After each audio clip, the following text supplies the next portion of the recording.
시간이 거의 다 됐습니다만, 앞으로의 정책 방향에 대해서 간단하게만 말씀을 드리면은,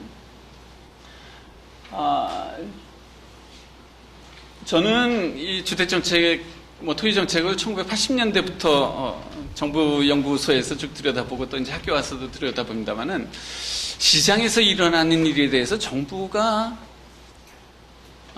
힘을 미칠 수 있는 어떤 한계는 굉장히 작다라고 생각합니다. 80년대 집값 오를 때 정부가 토지 공개나 온갖 짓을 다 했습니다만은 올라가는 건 올라갔거든요.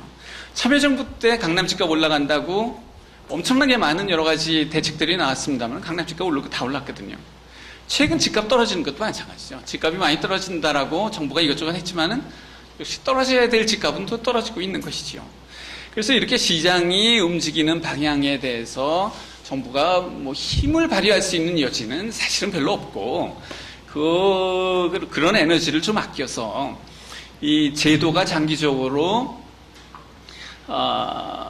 시행 가능한 그런 좋은 제도를 만들어 가는데 좀 힘을 썼으면 좋겠다라는 그런 생각인데, 그런 걸 하기 위해서는 지금 부동산에 대해서 굉장히 왜곡된 시각들이 좀 있다라는 거죠. 우선 두 가지만 말씀드리려고 하는데요. 첫 번째는 다주택자들의 역할에 대한 오해가 많이 있다는 거죠.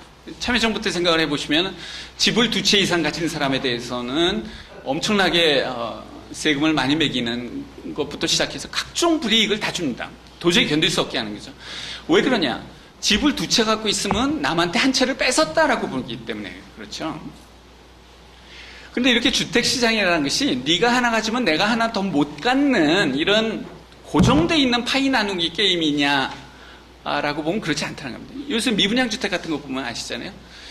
뭔가 좀 안 지어진 집이, 안 팔리는 집이 있고 이랬을 때 기존에 집이 있는 사람들도 그거를 좀 더 사주고, 그럼 건설회사들 돌아가고, 또 이 사람들이 집 가지고 있다가 자기가 2군데 다 가서 살겠어요? 집 하나는 누구한테 임대 줄 거 아닙니까?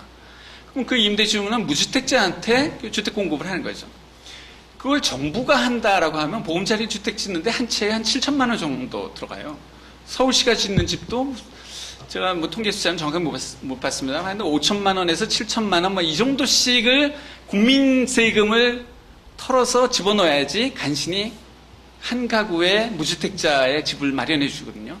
다주택자들 국민들한테 세금 받아서 저거 합니까? 자기 돈 가지고 그렇게 무주택자한테 집을 공급해 주잖아요. 그럼 이런 거를 왜 못하게 하느냐라는 거죠. 이렇게 다주택자에 대한 어떤 인식의 전환이 필요하다라는 것이 우선 첫 번째고요. 두 번째는 세금 문제만 나오면 우리나라 집 가진 사람들이 세금 안 낸다라고 주장하시는 분들이 있는데, 우리나라의 부동산에 대한 세금이 세계에서 가장 높은 수준이라는 것을 좀 인식을 해야 된다라는 것이죠.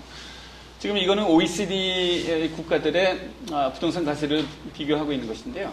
한국이 취득세, 등록세 같은 자산거래세에 있어서는 세계 1등이고요. 그다음에 보유세는 좀 낮아요. 여러분 재산세가 우리나라 안 낸다 이런 얘기 하지만 그럼에도 불구하고 30몇 개국 중에서 상위 3분의 1 수준입니다. 그래서 취득세, 등록세, 재산세 이런 걸 다 합하면은 우리나라가 미국, 영국하고 거의 비슷한 순위로 세계에서 세금을 가장 많이 내고 있는 나라라는 것이죠.